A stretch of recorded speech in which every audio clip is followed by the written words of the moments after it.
Shift though to the increased terror alert level and speak to ASIO boss Mike Burgess.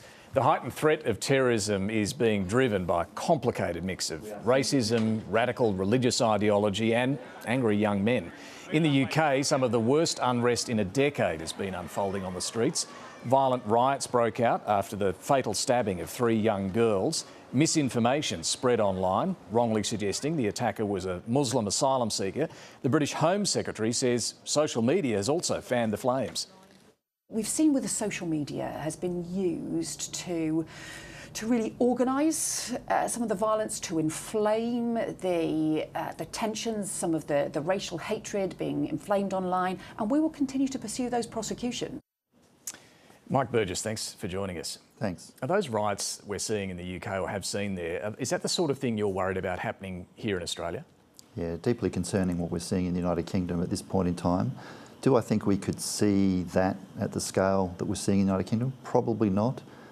The drivers, though, that driving that activity in the United Kingdom are similar to the drivers that have resulted in us raising the national terrorism threat level here in Australia. And just explain to us what they are, because as I mentioned, it's quite a complicated mix of drivers, as you call them. Yeah, so we last raised the threat level to probable in 2014. That's when we had a strong ideology, charismatic individuals that were driving people to travel overseas and fight for the caliphate and conduct acts of terror on shore.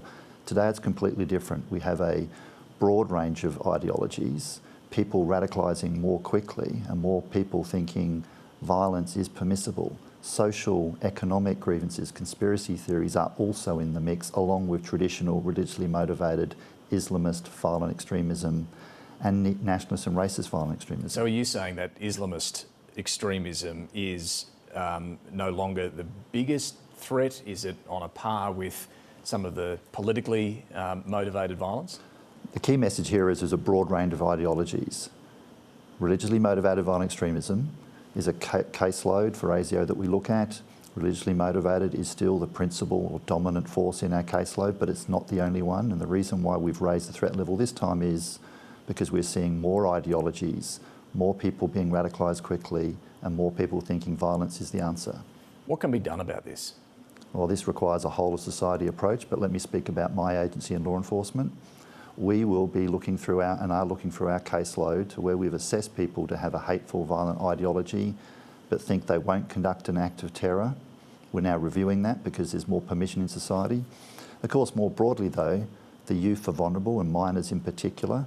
In the last, since April, we've had 8 instances we and the police have investigated for either acts of terrorism, planned acts of terrorism or alleged acts of terrorism.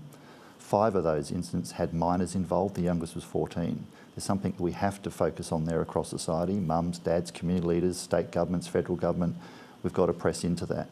The media has to be careful about their headlines. It can inflame. Politicians have to be careful about their robust political debate, and I'm not suggesting that's not appropriate. It's got to continue.